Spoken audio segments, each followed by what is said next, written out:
Setiap hari, kita selalu menggunakan listrik yang berasal dari PLN untuk mengoperasikan radio, TV, kulkas, dan juga lampu yang selalu kita gunakan di tiap hari. Nah, listrik yang dari PLN ini kita namakan dengan listrik AC. Kenapa kita namakan dengan listrik AC? Karena hal ini berkaitan dengan rangkaian arus listrik bolak-balik. Ngomong-ngomong, apa yang dimaksud dengan rangkaian arus listrik bolak-balik? Jika kalian penasaran, mari kita simak dan kita lihat video berikut ini.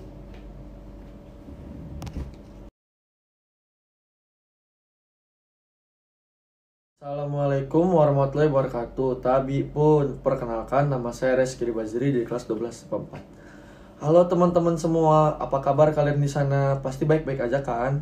Pada sehat walafiat kan? Pada hari ini kita akan membahas tentang rangkaian arus listrik bolak-balik.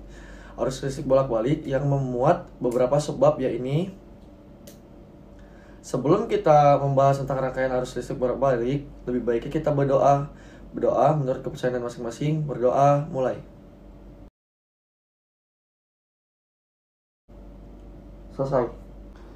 Nah, kalian sudah mengetahui ya, pada video yang awal tadi tentang listrik yang berasal dari PLN, kita namakan sebagai listrik AC. Apa itu listrik AC? Listrik AC disebut juga alternating current, atau bisa disebut juga arus listrik bolak-balik. Pada bab ini, kita akan mempelajari tentang rangkaian arus listrik bolak-balik adalah suatu rangkaian listrik yang terdiri atas satu atau beberapa beban yang dihubungkan oleh sumber listrik AC. Rangkaian ini ada yang berupa rangkaian murni yang melibatkan satu komponen induktor, resistor, dan kapasitor. Dan ada juga yang berupa rangkaian kombinasi dua komponen atau dapat ketiganya. Resistor berfungsi untuk mendisipasi energi berupa kalor melalui induktor. Induktor berfungsi menyimpan energi dalam bentuk medan magnet. Sedangkan kapasitor menyimpan energi listrik dalam bentuk medan listrik. Nah, teman-teman perlu diketahui ya, dasar hukum dari materi ini adalah hukum Ohm, di mana besar arus listrik yang mengalir melalui sebuah pengantar akan berbanding lurus dengan beda potensial dan akan berbanding terbalik dengan hambatannya.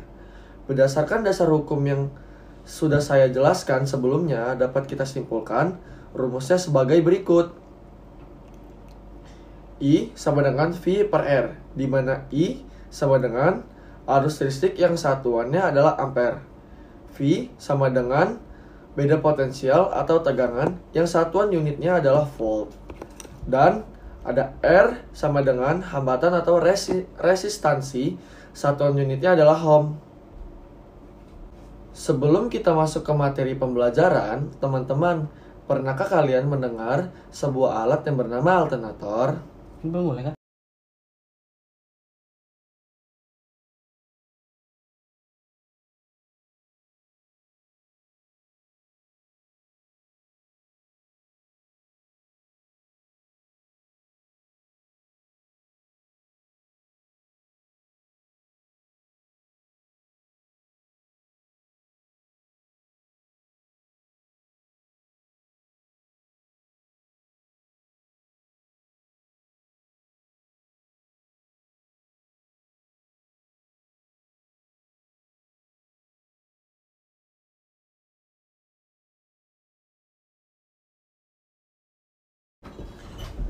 Mula-mula kita akan berkenalan dengan rangkaian murni dan rangkaian kombinasi yang dibagi menjadi 7 rangkaian.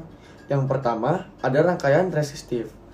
Ketika sebuah resistor dihubungkan dengan sumber tegangan bolak-balik, arus akan mengalir melalui resistor. Tegangan pada resistor sama dengan tegangan sumber, yaitu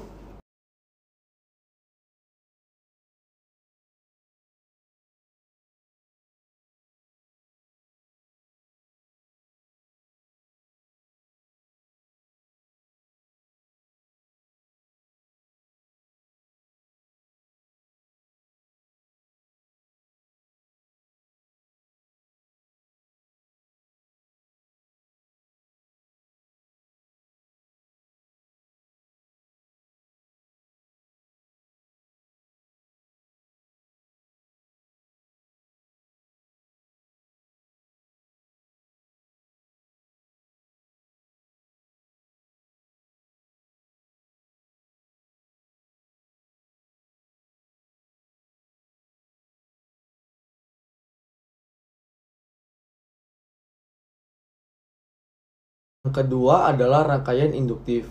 Rangkaian induktif adalah rangkaian yang terdiri atas induktor L yang dihubungkan dengan sumber tegangan AC. Hambatan pada rangkaian induktor yang dilalui arus bolak-balik didefinisikan sebagai reaktansi induktif atau XL yang dirumuskan sebagai berikut.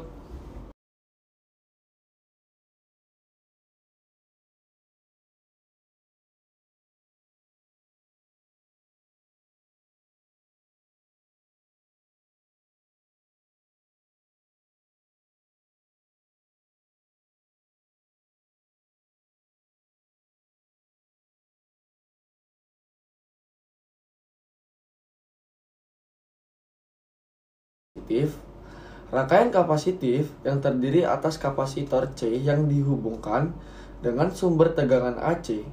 Hambatan pada rangkaian kapasitor yang dilalui arus bolak-balik didefinisikan sebagai reaktansi kapasitif atau XC yang dirumuskan sebagai berikut.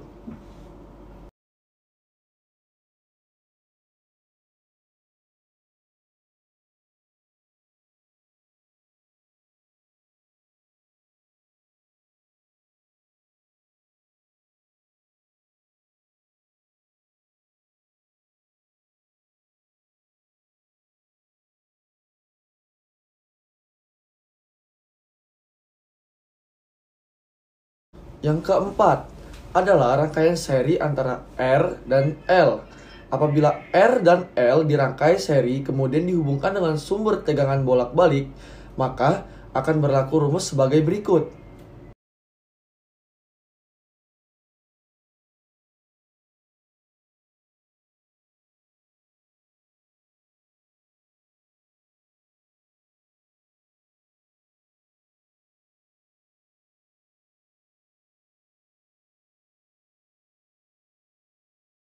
Yang kelima adalah rangkaian seri antara R dan C. Apabila R dan C dirangkai seri kemudian dihubungkan dengan sumber tegangan bolak-balik, maka akan berlaku rumus sebagai berikut.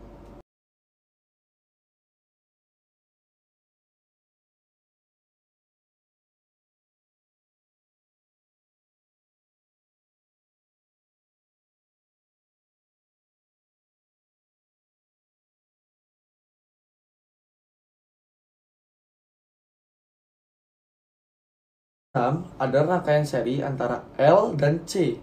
Apabila suatu rangkaian terdiri dari L dan C, rangkaian itu akan bersifat induktif atau kapasitif, di mana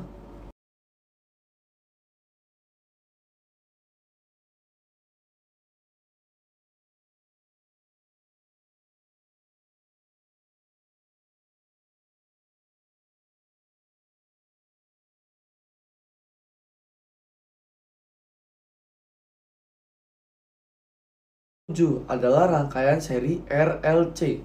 Apabila rangkaian RLC dirangkai seri lalu dihubungkan dengan sumber tegangan arus bolak-balik, maka akan berlaku rumus sebagai berikut.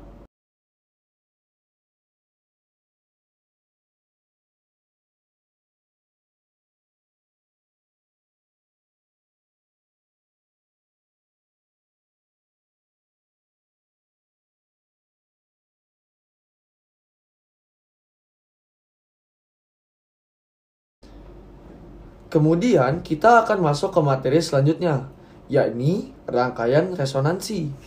Rangkaian resonansi adalah rangkaian seri RLC yang mengikuti suatu keadaan tertentu. Rangkaian resonansi terjadi jika impedansi rangkaian bernilai real. Artinya, komponen imajiner bernilai 0. Keadaan ini menyatakan bahwa Z sama dengan R. Besar reaktansi induktif dan kapasitif, XL sama dengan XC. Impedansi total pada rangkaian resonansi sebesar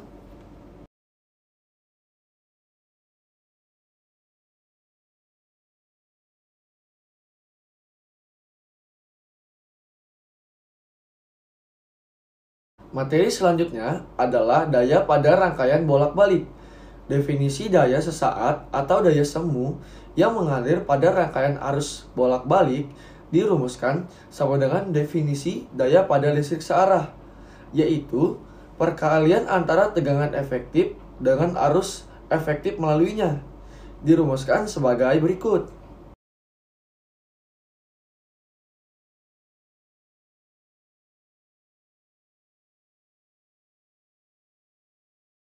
Bolak-balik di dalam maupun di sekitar induktor, maka akan timbul medan magnet. Medan magnet ini timbul karena adanya fluktuasi nilai arus. Jika arus mencapai nilai 0, medan magnet akan lenyap. Bersamaan dengan lenyapnya medan magnet, energi yang tersimpan akan berubah menjadi energi listrik dalam bentuk arus listrik induksi. Bisa diperhatikan di diagram tersebut.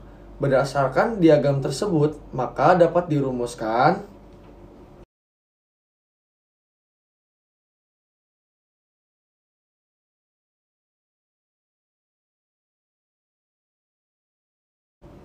untuk lebih melatih teman-teman, mari kita kerjakan contoh-contoh soal berikut.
Teman-teman, teknologi pada rangkaian arus listrik bolak-balik di radio, televisi, lampu, dan sebagainya ternyata sangat erat dengan kehidupan sehari-hari kita.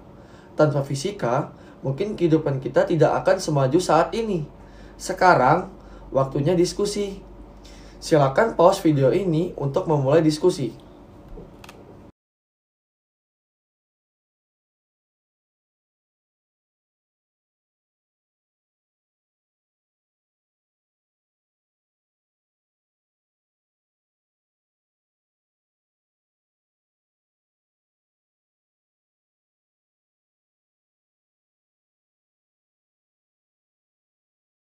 Nah, teman-teman, belajar fisika itu mudah loh. Jangan lupa belajar ya, dan banyak baca buku. Walaupun di masa pandemi ini, kita harus menambah ilmu pengetahuan kita. Dan juga, terima kasih yang sudah menonton video saya sampai akhir. Sekian dari saya. Wassalamualaikum warahmatullahi wabarakatuh.